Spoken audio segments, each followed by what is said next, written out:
175 for Lennox and 144.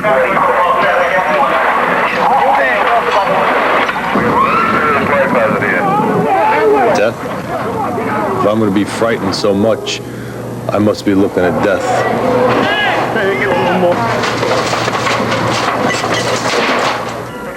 You have to compensate for the work you do in some way, and if you continue to dwell on what's going on, the work you do, the tragedies, great and small, that you have to deal with,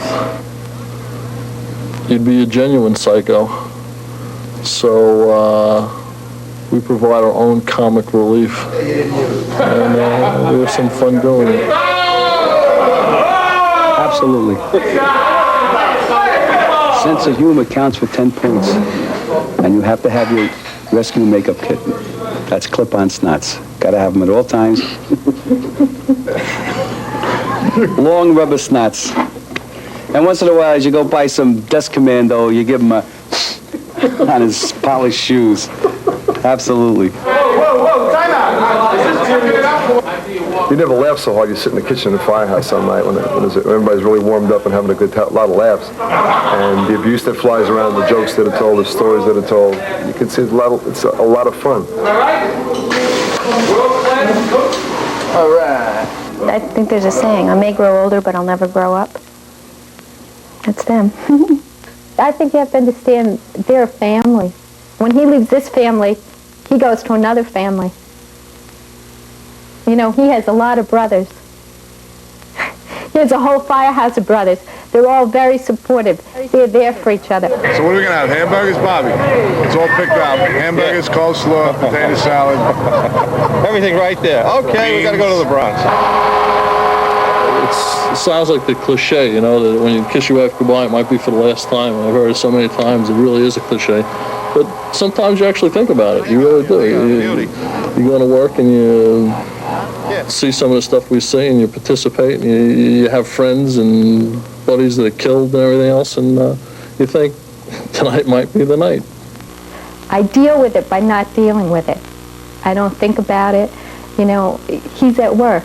I don't dwell on what he's doing at work. He's just gone off. I think you always have in the back of your mind, the doorbell rings, you jump. You know, you say, no, you say, you know, this could be it. The big commuter headache that started early this morning is still throbbing this evening. Darkness at dawn in Midtown Manhattan today as a smoky underground fire, apparently set by an arsonist or arsonists, erupted in the depths of Grand Central Terminal. You see TV, I mean, he's at all the major fires. You know, when you see a big fire on the TV, he's in rescue. You know, he's there. And they'll say X amount of firemen hurt, you know, and so this was hard. This was really hard.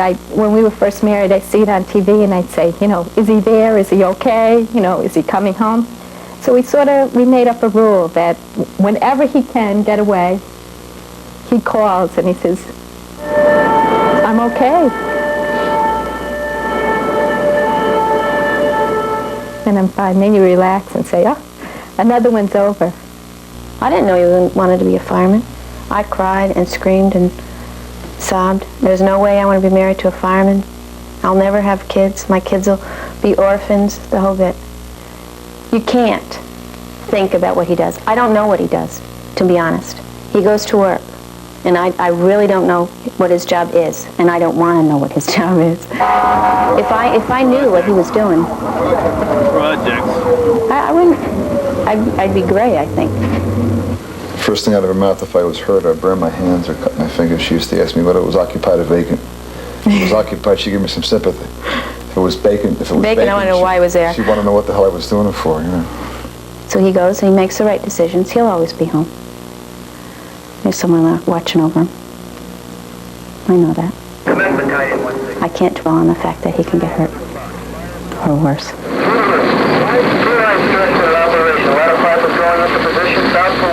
It's strange, but I feel very calm in a fire. It's nice to know that you can go to certain places and survive.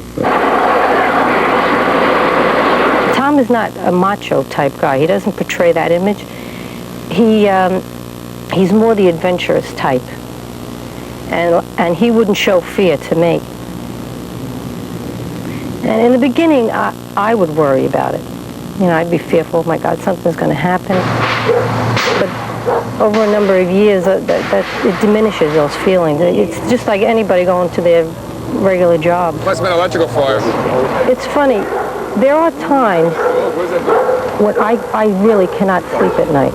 And it's not that I'm thinking that he's at work and something can happen. I'm just not thinking that way. It must be a subconscious feeling. That's the only way I can put it. I can't sleep at night. And it happens many times.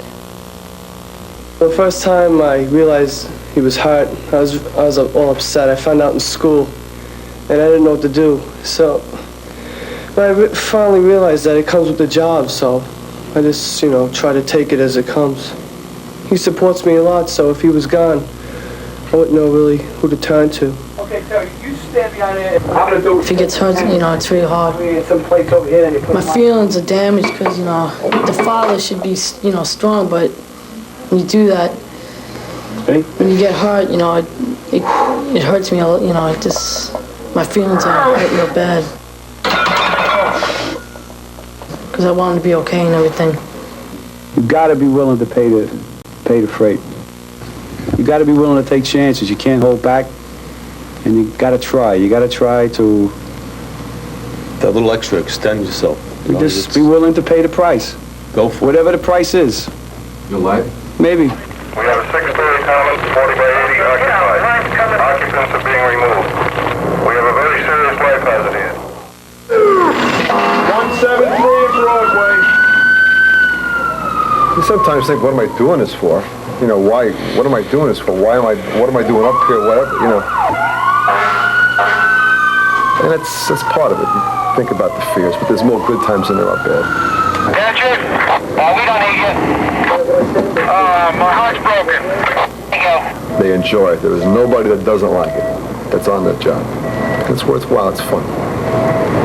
It's like the Olympics for real, you know what I mean? It's like going up an aerial ladder, knowing you gotta get to the roof, and there's people screaming, and you gotta get up that aerial ladder, and you gotta suck up maybe a lot of smoke, getting through the smoke to the roof line, and it's the Olympics for real.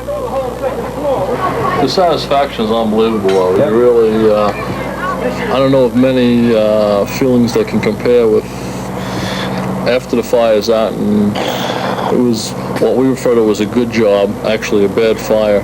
But if you made a rescue, or you assisted in a rescue, or you were at a fire where a nice rescue was made and people were saved, or you could help some people in different ways, it's a real sense of satisfaction that I can't find the words to describe, but it's makes you feel good inside. I don't know. Probably the best part about this job is that in a world that is sometimes so full of it, they actually have a sense of accomplishment and fulfillment.